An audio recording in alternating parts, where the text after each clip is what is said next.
بسم اللہ الرحمن الرحیم۔ کبھی سوچا ہے کہ دنیا کا سب سے بڑا بادشاہ بھی حضور پاک صلی اللہ علیہ وسلم کی سچائی کے سامنے جھکنے پر مجبور ہو گیا تھا؟ یہ وہ لمحہ تھا جب حق کی روشنی روم کے محلوں تک جا پہنچی اور ایک دشمن اسلام سچ بولنے پر مجبور ہو گیا۔ قصہ کچھ یوں ہے کہ حضرت عبداللہ بن عباس سے ابو سفیان بن حرب نے یہ واقعہ بیان کیا کہ ہرقل شاہ روم نے ان کے پاس قریش کے قافلے میں ایک آدمی بلانے کو بھیجا، اور اس وقت یہ لوگ تجارت کے لیے ملک شام گئے ہوئے تھے، اور یہ وہ زمانہ تھا جب رسول اللہ صلی اللہ علیہ وسلم نے قریش اور ابو سفیان سے ایک وقتی عہد کیا ہوا تھا۔ جب ابو سفیان اور دوسرے لوگ ہرقل کے پاس ایلیا پہنچے، جہاں ہرقل نے دربار طلب کیا تھا، اس کے گرد روم کے بڑے بڑے لوگ، علماء، وزراء، امراء بیٹھے ہوئے تھے۔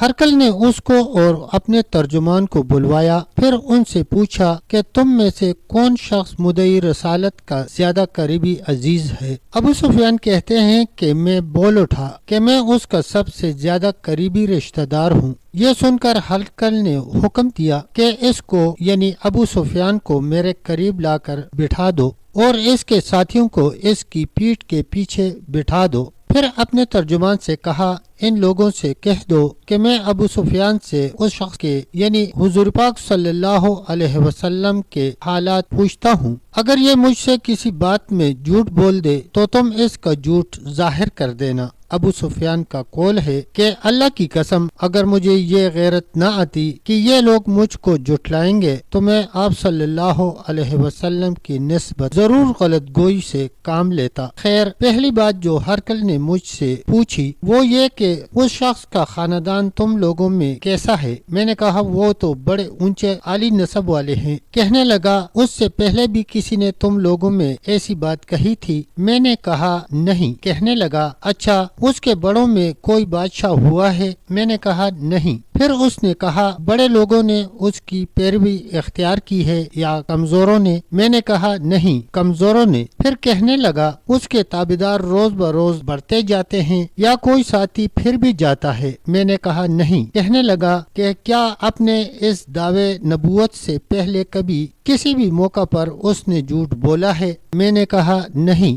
اور اب ہماری اس سے صلح کی ایک مقررہ مدت ٹھہری ہوئی ہے، معلوم نہیں وہ اس میں کیا کرنے والا ہے۔ ابو سفیان کہتے ہیں، میں اس بات کے سوا اور کوئی جھوٹ اس گفتگو میں شامل نہ کر سکا۔ ہرقل نے کہا، کیا تمہاری اس سے کبھی لڑائی بھی ہوتی ہے؟ ہم نے کہا کہ ہاں۔ بولا، پھر تمہاری اور اس کی جنگ کا کیا حال ہوتا ہے؟ میں نے کہا، لڑائی ڈول کی طرح ہے، کبھی وہ ہم سے میدان جنگ جیت لیتے ہیں اور کبھی ہم ان سے جیت لیتے ہیں۔ ہرقل نے پوچھا، وہ تمہیں کس بات کا حکم دیتا ہے؟ میں نے کہا، وہ کہتا ہے کہ صرف ایک اللہ ہی کی عبادت کرو، اس کا کسی کو شریک نہ بناؤ اور اپنے باپ دادا کی یعنی شرک کی باتیں چھوڑ دو، اور ہمیں نماز پڑھنے، سچ بولنے، پرہیزگاری اور صلہ رحمی کا حکم دیتا ہے۔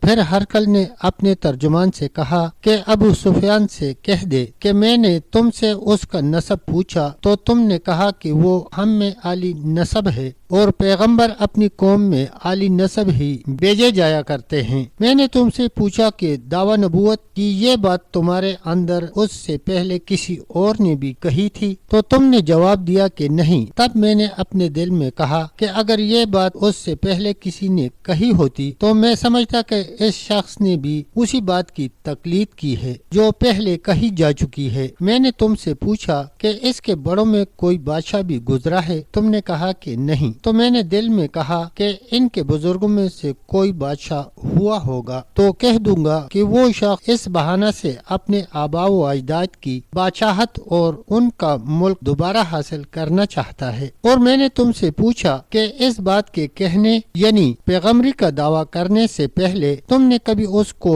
دروغ گوئی کا الزام لگایا ہے؟ تو تم نے کہا کہ نہیں۔ تو میں نے سمجھ لیا کہ جو شخص آدمیوں کے ساتھ دروغ گوئی سے بچے وہ اللہ اللہ کے بارے میں کیسے جھوٹی بات کہہ سکتا ہے؟ اور میں نے تم سے پوچھا کہ بڑے لوگ اس کے پیروکار ہوتے ہیں یا کمزور آدمی؟ تو تم نے کہا کمزوروں نے اس کی اتباع کی ہے۔ تو دراصل یہی لوگ پیغمبروں کے متابعین ہوتے ہیں۔ اور میں نے تم سے پوچھا کہ اس کے ساتھی بڑھ رہے ہیں یا کم ہو رہے ہیں؟ تم نے کہا کہ وہ بڑھ رہے ہیں، اور ایمان کی کیفیت یہی ہوتی ہے حتیٰ کہ وہ کامل ہو جاتا ہے۔ اور میں نے تم سے پوچھا کہ آیا کوئی شخص اس کے دین سے ناخوش ہو کر مرتد بھی ہو جاتا ہے؟ تم نے کہا کہ نہیں۔ تو ایمان کی خاصیت بھی یہی ہے کہ جن کے دلوں میں اس کی مسرت رچ بس جائے وہ اس سے لوٹا نہیں کرتے۔ اور میں نے تم سے پوچھا کہ آیا وہ کبھی عہد شکنی کرتے ہیں؟ تو تم نے کہا کہ نہیں، پیغمبروں کا یہی حال ہوتا ہے، وہ عہد شکنی کے خلاف ورزی نہیں کرتے۔ اور میں نے تم سے کہا کہ وہ تم سے کس چیز کے لیے کہتے ہیں؟ تم نے کہا کہ وہ ہمیں حکم دیتے ہیں کہ اللہ کی عبادت کرو، اس کے ساتھ کسی کو شریک نہ ٹھہراؤ، اور تمہیں بتوں کی پرستش سے روکتے ہیں، سچ بولنے اور پرہیزگاری کا حکم دیتے ہیں۔ لہٰذا اگر یہ باتیں جو تم کہہ رہے ہو سچ ہیں تو عنقریب وہ اس جگہ کا مالک ہو جائے گا کہ جہاں میرے یہ دونوں پاؤں ہیں۔ مجھے معلوم تھا کہ وہ پیغمبر آنے والا ہے، مگر مجھے یہ معلوم نہیں تھا کہ وہ تمہارے اندر ہوگا۔ اگر میں جانتا کہ اس تک پہنچ سکوں گا تو اس سے ملنے کے لیے ہر تکلیف گوارا کرتا۔ اگر میں اس کے پاس ہوتا تو اس کے پاؤں دھوتا۔ ہرقل نے رسول اللہ صلی اللہ علیہ وسلم کا وہ خط منگایا جو آپ نے دحیہ کلبی رضی اللہ عنہ کے ذریعے حاکم بصرہ کے پاس بھیجا تھا، اور اس نے وہ ہرقل کے پاس بھیج دیا تھا۔ پھر اس کو پڑھا تو اس میں لکھا تھا، اللہ کے نام کے ساتھ جو نہایت مہربان اور رحم والا ہے۔ اللہ کے بندے اور اس کے پیغمبر محمد صلی اللہ علیہ وسلم کی طرف سے یہ خط ہے شاہ روم کے لیے، اس شخص پر سلام ہو جو ہدایت کی پیروی کرے۔ پیارے دوستو، اگر ویڈیو اچھی لگے تو ویڈیو کو لائک اور شیئر کریں، چینل کو سبسکرائب کریں، اور کمنٹ سیکشن میں اپنی رائے کا اظہار ضرور کریں۔ تو ملتے ہیں انشاءاللہ ویڈیو کے اگلے حصے کے ساتھ، تب تک کے لیے اللہ حافظ، اللہ نگہبان۔